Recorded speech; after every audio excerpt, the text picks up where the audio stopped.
Hi, everyone. Hello, hello. Good morning. And get myself set up here. Okay, we're going to have a really, really fun chat today about fighting. Go ahead and say hi as you hop on so I can say hi back. Let me know that you're here and listening / tuning in. I know a couple of people missed it. I did a live on Saturday about marginalized identities, intersectionality, and trauma.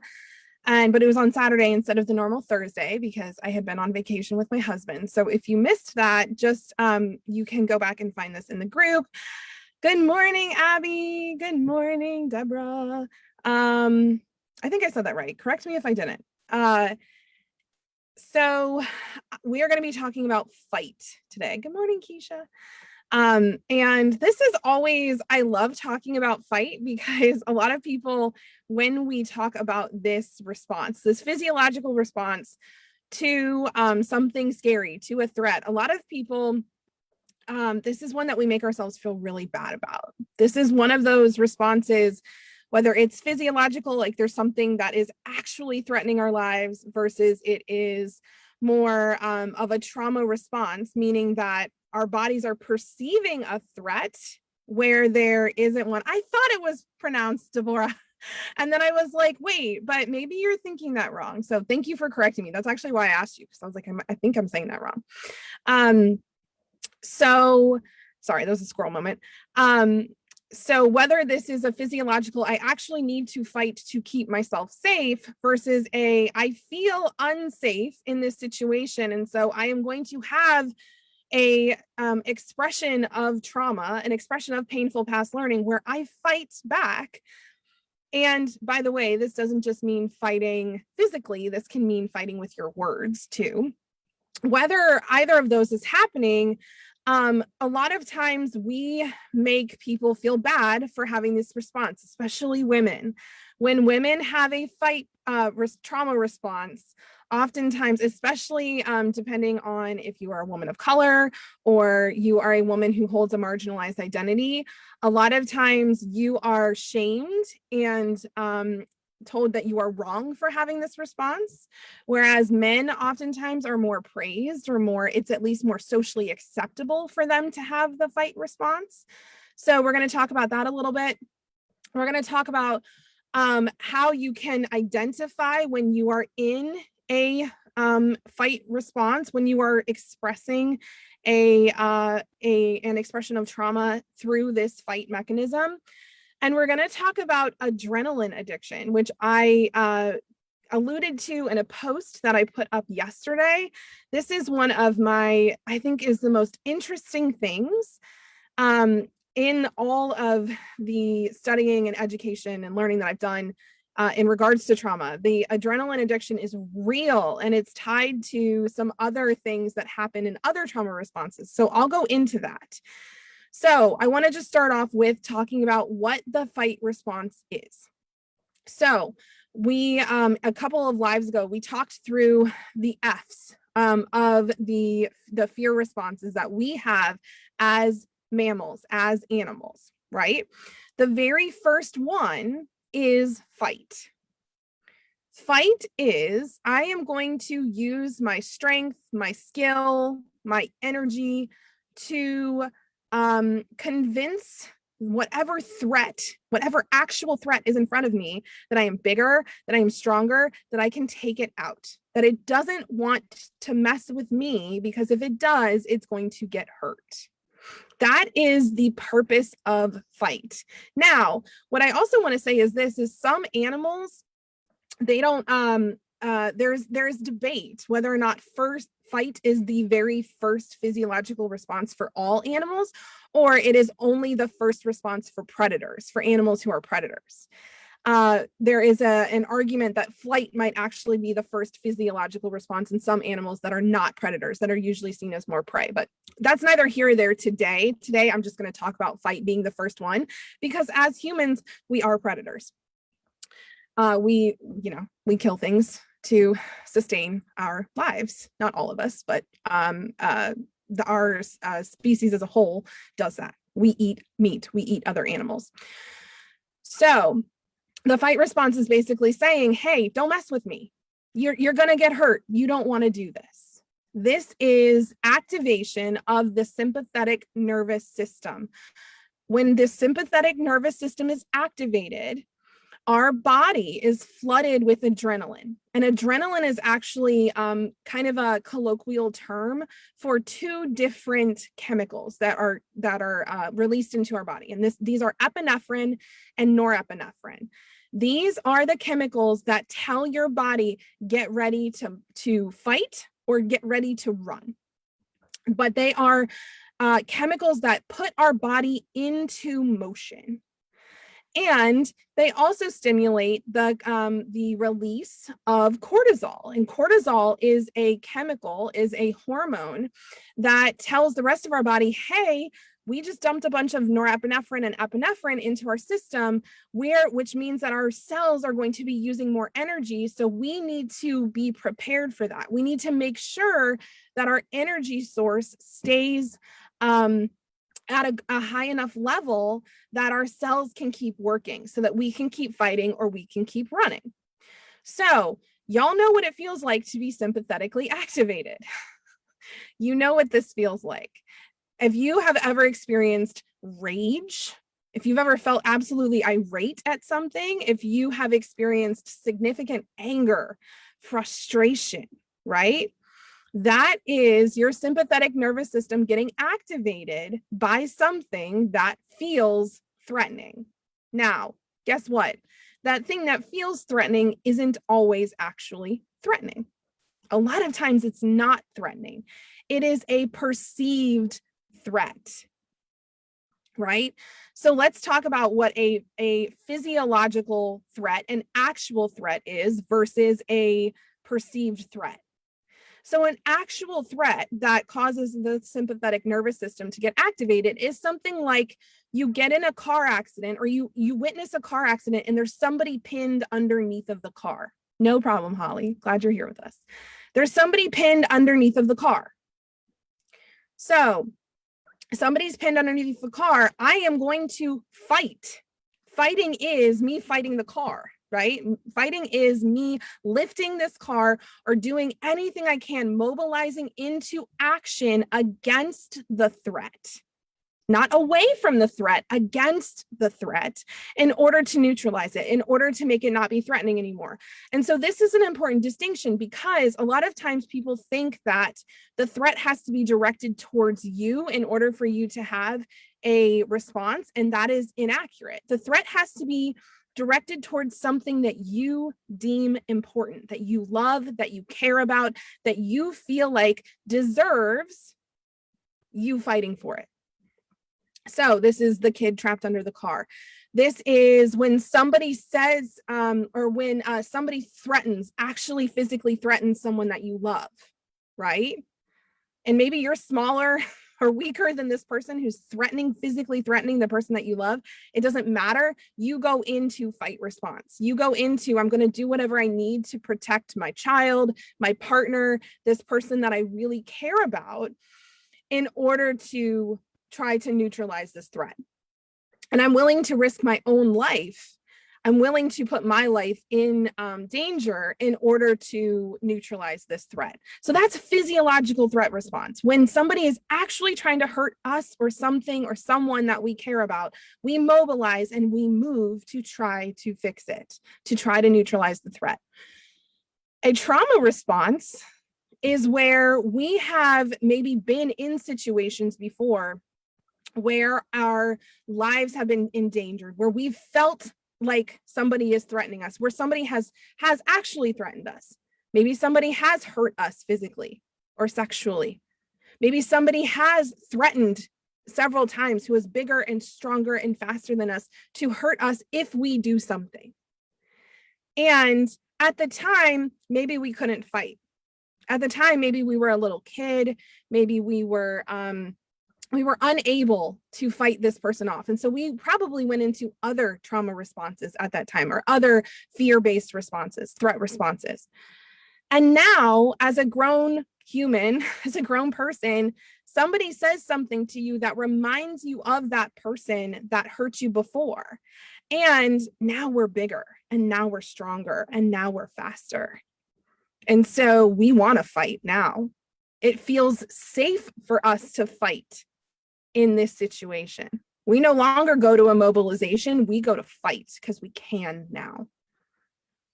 Now, some people aren't going to respond that way. Some people, if they weren't able to, with their past painful experiences, if they weren't able to fight then, they're not going to be able to fight now. And that's why we don't make any of these responses wrong, because it's an individual experience of what you feel safe doing from a threat response and what you don't.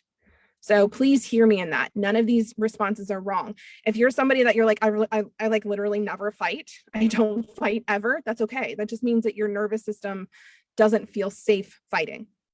And sometimes when we perceive threat, the actual places that we feel safe fighting are the places that we never have to actually fight.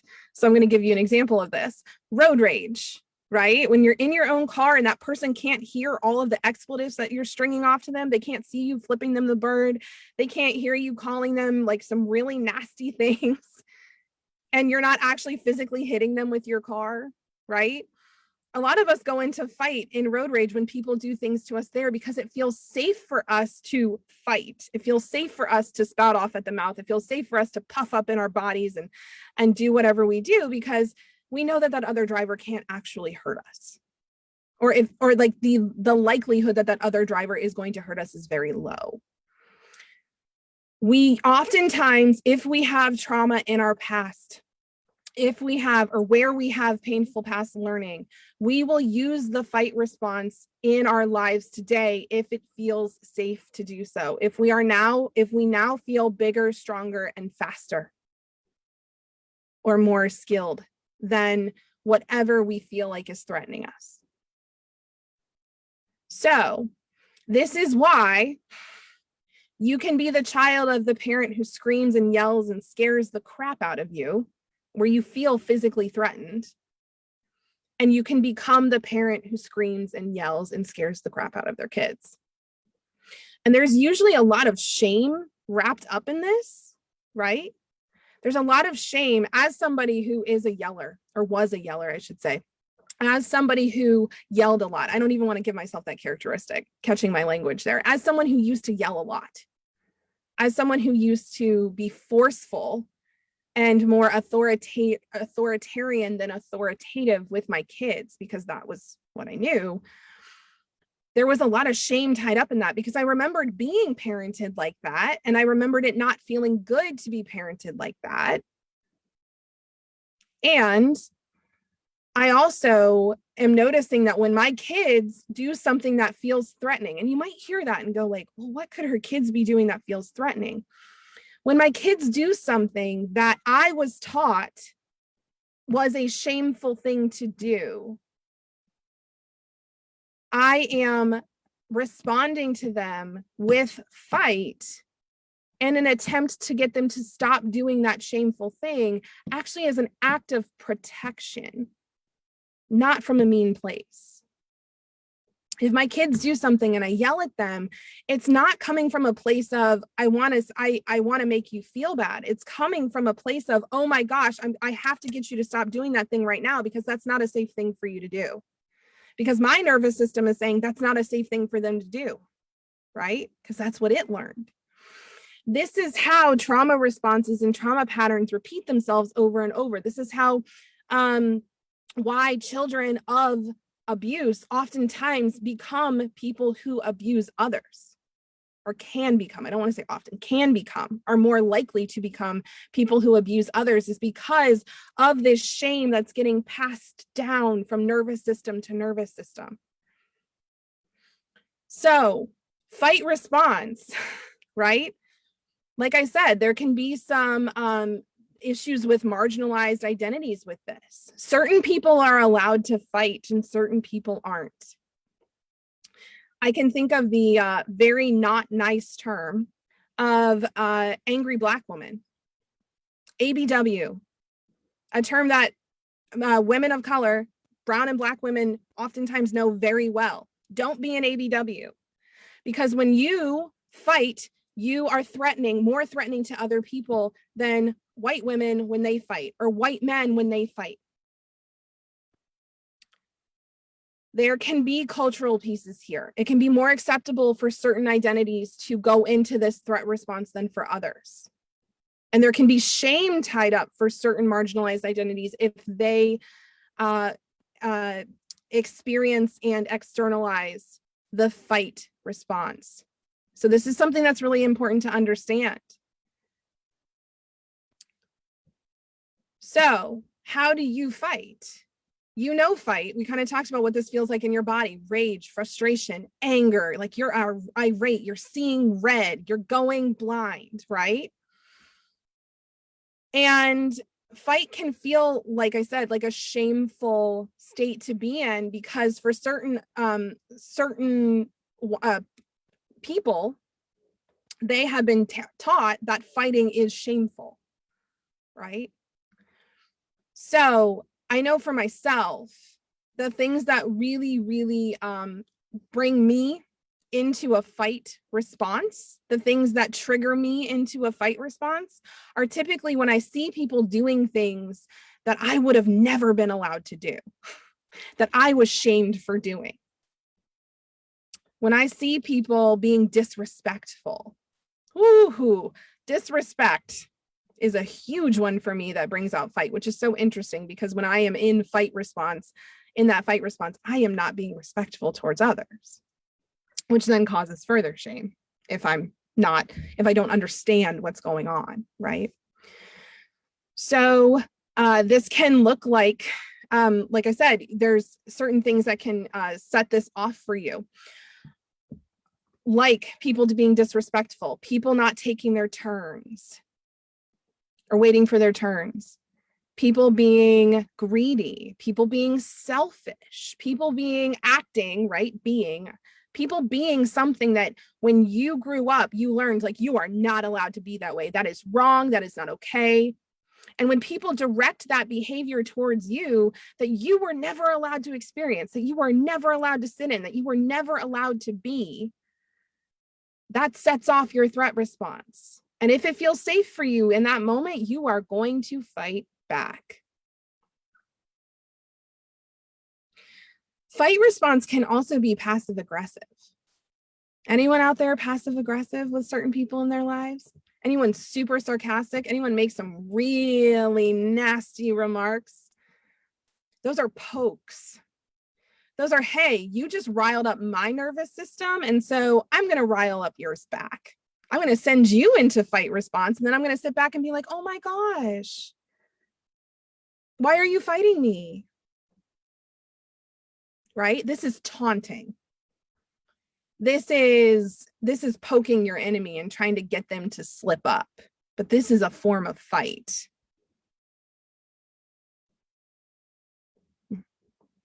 A lot of people don't realize that. Passive aggressiveness is a form of fight. It's basically, I kind of feel safe fighting, but I'm going to poke you first and have you fight me back. And then I'm going to be like, oh my gosh, why are you fighting me? But if you didn't feel safe enough to poke, you wouldn't be passive aggressive. Fight can also look like something that I was talking about earlier, adrenaline. Fight being somebody who has been conditioned to experience fight often, or flight, because flight is also a sympathetic nervous system response. If you are somebody whose nervous system has experienced fight and flight often, you are going to experience something called adrenaline addiction. Now, notice I'm not saying that you are an adrenaline addict. You're experiencing adrenaline addiction. Do you see the distinction here? What you're going to notice when I do all of these lives is we're going to consistently take these behaviors and stop identifying with them as character traits.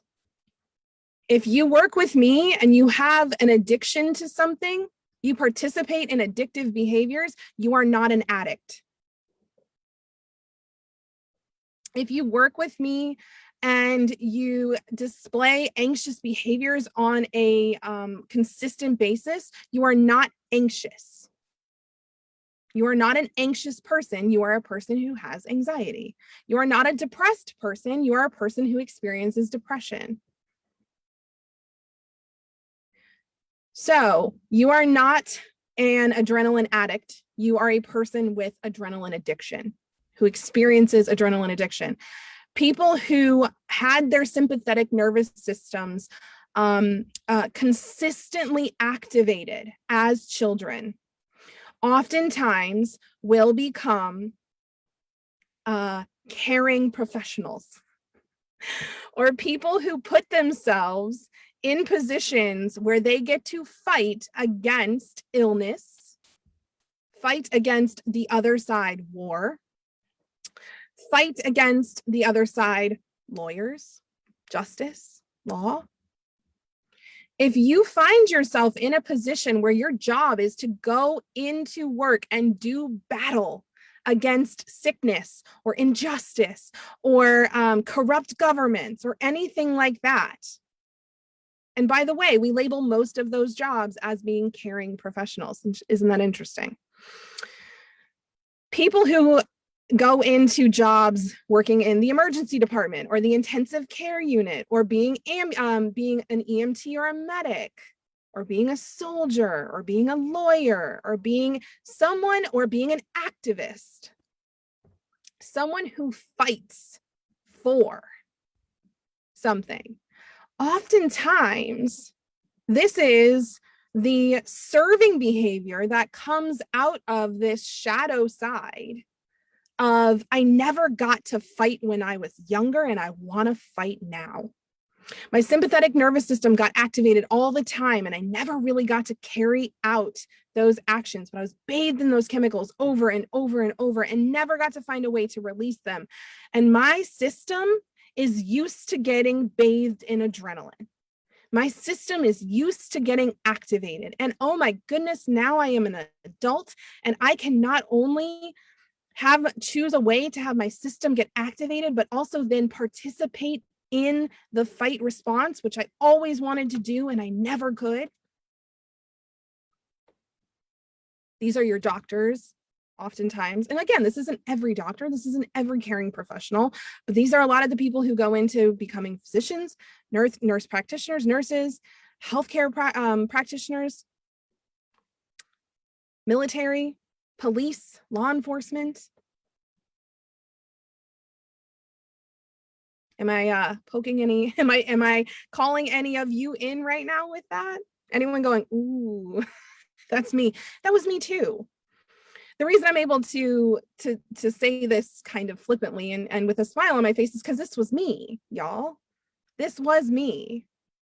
So when I was in my last year of undergrad, I decided I wanted to go to grad school to become a nurse midwife. And when I was in my first like big girl inpatient rotation in the hospital, I was placed in the emergency department in a level 1 trauma center in one of the busiest ERs in the state, in the 6th biggest state in the nation. Like this was this was one of the places to be. And if I hadn't gone to school there, I was actually planning to go to school in Columbia University and work in New York Presbyterian as a acute care nurse practitioner, like one of the top trauma centers in the entire world. So like, little did I know, this was something where I was like, ooh, my nervous system is seeking out some adrenaline. And at first I was like, oh, this will be great, like birth, new life. And then when I was in that clinical setting, in that emergency department, I saw one of the most intense traumas ever. Like my preceptor said to me, you're not going to see that again, likely, while you're here. I won't describe it to y'all because for those of you who aren't into medical, it would probably make you throw up. And it was, I remember my nervous system. I can still remember that feeling after that trauma was done. Because we went to take our lunch after taking care of this patient for trying to save this patient for 90 minutes, not being able to save this patient, but doing literally everything we could. And we took lunch, and I remember I was like trying to eat my chicken nuggets, and I'm like doing this because my body is just like bathed in adrenaline. And I remember coming home and telling my husband, and he was like, and I was jazzed, y'all. I was jazzed. Not about the fact that this patient lost their life, but about the fact that I could be in situations like that. And that month, I changed my specialty. I changed the trajectory of my nursing career and decided to become an acute care nurse practitioner, meaning a nurse practitioner who works in the hospital with very sick patients, as opposed to a nurse midwife. In nurse midwifery, you don't want things to go wrong. It's bad when things go wrong. In the ICU and in the ER, things are already going wrong, and you get to make them right. You get to fix them. You get to fight to fix them. And unfortunately for me, I was also undergoing a lot of other stressors during this time. I ended up pregnant with twins and had some medical complications. I was only sleeping 4 to 6 hours a night, tops, or a day. My marriage was struggling because of everything we had going on. And what I ended up finding over the next decade is that the feeling of that adrenaline over and over and over and over and over for 60, 80 hours a week started causing burnout. My adrenals were literally like, we cannot keep up with this anymore. My adrenal glands that produce, those are what produce cortisol. They were just like, I can't do this anymore. I can't do this. And so they started failing on me. And so I started experiencing all of these really, really like burned out symptoms.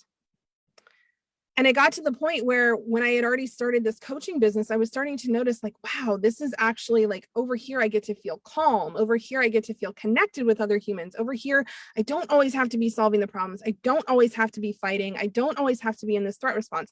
And mind you, none of this was going on in my brain. I wasn't noticing any of this from a trauma lens. I didn't have this language to put on what I was going through then. I have that language now. I can describe it now and look back on it now and say these things. But at the time, I was just like, I don't know what's going on, but like my job no longer feels good. And this is like really upsetting. This is very upsetting to me that this no longer feels good, because this is the one place that I was getting my fix. This is the place I felt most productive. This is the place I felt most successful. I felt like I was screwing stuff up back at home, but this was the place that I could do it. And so when I decided to leave clinical practice, I knew that my nervous system needed that. And when I actually left clinical practice, a few months afterwards, I was not in a good space, because my nervous system was so like, we don't know what to do here. We're missing chemicals that we used to get.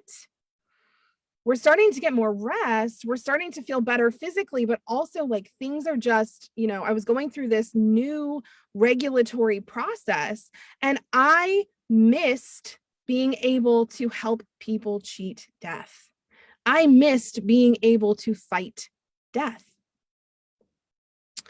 So I had to go through my own thing. And what I found when I stopped bathing my nervous system in all of those chemicals, and I started giving my body rest and better nutrition and a better schedule and like more routine, that was when my nervous system said, hey, you've started healing enough that we want to show you some of the traumas that you've been repressing for a very long time.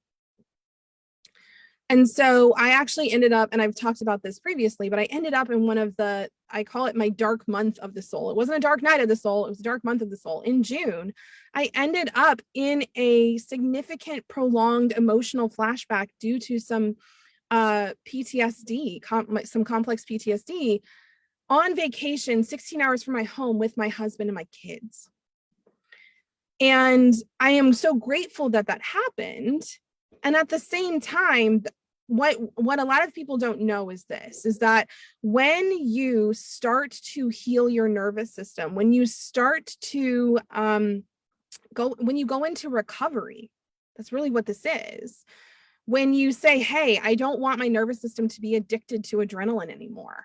I'm really ready to live life from a more regulated space. As you start to do that healing, sometimes the very traumas that caused you to want to be in adrenaline addiction, that your body goes, okay, we're actually fine. Like, if we're not going to keep bathing our nervous system in this means that we have to deal with it. And so repressed memories can come back. And I didn't know that. And it would have been really helpful to know that. And so I'm telling you all that right now in hopes that if you've gone through this before and had that happen, or if you are somebody that's considering like, whoa, I'm definitely doing this, and this is something I want to recover from, I want to heal from, just knowing that like sometimes this does happen. And so this is above and beyond what I provided. This was above and beyond what my coaches, my trauma-informed coaches were providing. I went and got myself a therapist who was trained in eye movement desensitization and reprocessing. I went and got myself connected into organizations where I could be better resourced and be more supported above and beyond what I had had before, so I could process through some of those memories. And what I will say is that going through that and reprocessing and understanding and teaching my nervous system, hey, we don't have to be in fight anymore. We don't have to be in fight anymore. We are allowed to not get triggered by these things and have these things feel like threat responses to us anymore, because they're actually not threats. Our husband being disappointed in us is not a threat. Our kids doing something that we would have gotten shamed for when we were younger is not a threat. Not following in the footsteps of family or doing things that may be considered wrong or shameful by other people in my life, those are not, that doesn't mean that we have to feel threatened by that. And so what I started noticing is as I was doing this work, the desire to fight against things, the desire to fight for things started decreasing. And now when my husband criticizes something that I've done, or he doesn't even really criticize, when he just gives me feedback on something that I've done that didn't feel great for him, or is out of alignment with how I want to show up, I'm not jumping down his throat anymore, getting really frustrated with him. Instead, I'm feeling the activation going, yeah, that didn't feel good to hear that about myself. And like, what does this mean? Like, was I actually doing this? Do I owe this person an apology? Do I want to change my behavior?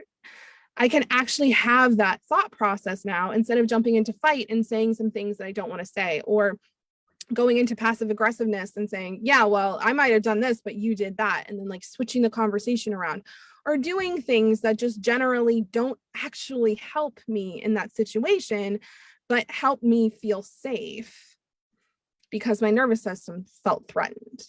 Instead, I can recognize that I already am safe and respond to whomever or whatever that perceived threat is from a regulated place. So if you are somebody that's experiencing adrenaline addiction, if you are somebody who's going, yeah, like this really is what drives what I do, what I want you to also hear is this: you don't have to up and leave your career like I did. I am still a nurse practitioner. I may go back and practice at some point. I'm not sure at this time. I told myself I'd give myself a little bit more time. I'm maintaining my licenses. I'm going to be volunteering in some ways that feel good, where I still feel like I can maintain regulation of my nervous system. And there is a way for you to find passion and really work for things, show up in support of things without fighting for them. And I know that this is probably a very novel concept for some of you. There is a way to show up in support and really make a massive difference in other people's lives and in ways that you want to make it without fighting. And for those of you who have fought pretty much your whole life, this may feel foreign, this may feel uncomfortable, this may feel impossible, and I want to honor you and witness you in that.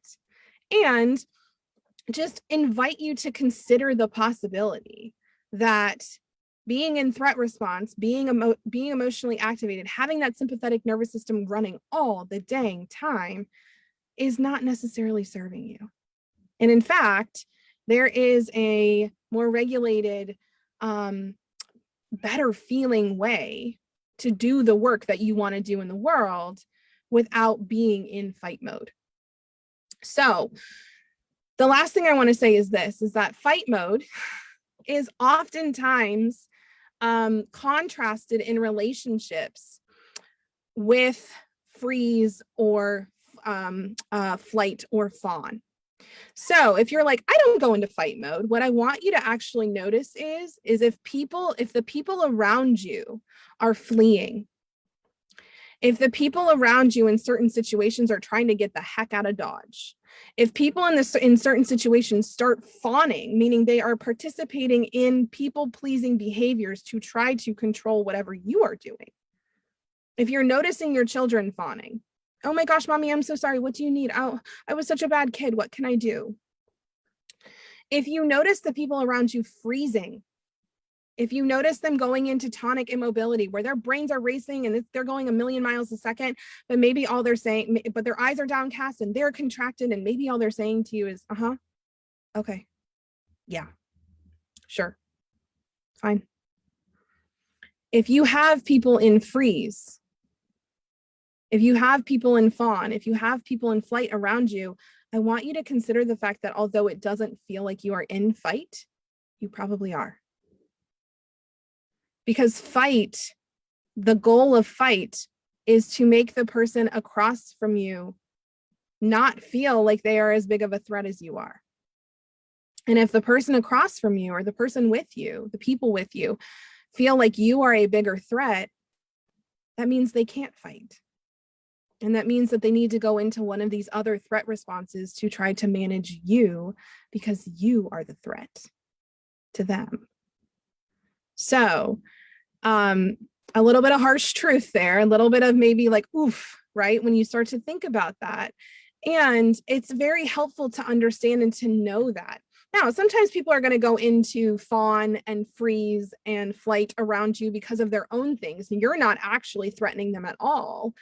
That's their own trauma responses that they're participating in. And if you're noticing this consistently, if you're noticing this with your employees, if you're noticing this with your kids, if you're noticing this with your spouse, if you're noticing this with someone else that you come into contact with on a daily basis, or a group of people that you consistently communicate with, what that tells me as the observer is that you are probably participating or experiencing, acting in fight mode towards these groups of people or this person at least some of the time. And that's okay. The overarching message here is that being in fight mode is okay. We're not going to shame ourselves for going there. That's not going to help. It's just going to make it worse. We're also going to not pretend that we're not there because that's not helpful either. You're still going to go there and you're not going to have any responsibility or any ability to really then change if you're pretending that that's not where you are. So the goal of all of these trauma responses, these threat responses that we're going to talk through, the goal for all of these is for you to start noticing where you're doing it, to practice self-acceptance, to understand and try to get a little bit of clarity on why you're going into that place. We don't have to go into all of the traumatic memories in order for you to understand why you're doing it. You're probably already going to have a pretty good idea of like, oh yeah, like this is how this person used to show up towards me. And so this is how now I'm showing up towards other people who are now in the position that I was in, right? The goal is to get understanding. The goal is to get clarity. And the goal is to participate in self-acceptance, radical self-acceptance, because it is from that space that you can then begin to change. And then to just know that some memories may pop back up. Some things may come back up. And if that does happen, in this group, we have resources for you, or you can go out and find somebody, a therapist or a counselor, a psychiatrist that is trauma-informed, that does understand threat responses, who can counsel you through this, who can help you reprocess some of your memories, who can really provide for you a safe space for you to work through these things. And the last thing I'll say is this, is a lot of you, in order to work through this, you don't necessarily need a therapist. Sometimes you just need a trauma-informed coach. Sometimes it is just going through and getting more knowledge and getting more understanding and getting more clarity. And sometimes it's just talking it through with the people that you love, going like, oh, I learned this about myself. I think this is what I'm doing. I want to figure out a way that, you know, maybe there's a word you can say when I go into this that can trigger me to be like, oh, I am in fight, right? And I can learn to use the easy method that I've taught in here. You can go to the guides if you want to learn my easy method, which is a method you can use whenever you're activated to notice your activation, to then go through a process to figure out why you're activated, figure out what you want your next steps to be. But yeah, this is about understanding, this is about acceptance, this is about clarity, then this is about how you can then move forward and change your behavior so that you can show up in support of the things that you really care about instead of fighting for or against them. So thank y'all so much for joining me today. I am really excited to go through the next several F's with you over the upcoming weeks. So we're going to be talking about flight, we're going to be talking about freeze, we're going to be talking about fawning. By the way, I learned some really cool new things about fawning that have just come out from a research perspective. So I'm going to be sharing those with y'all in here. And then we're going to move into talking about fade/faint, which is the last F that we participate in from a nervous system perspective when we feel threatened. So we're going to be going through those in detail over the next several weeks. As always, if you have any questions, please drop them in the comments. I will come back and answer. Hashtag replay if you are watching on the replay so that I can come back by and say thank you. And I love you all. I hope you have a fabulous rest of your week. And I will see you next week.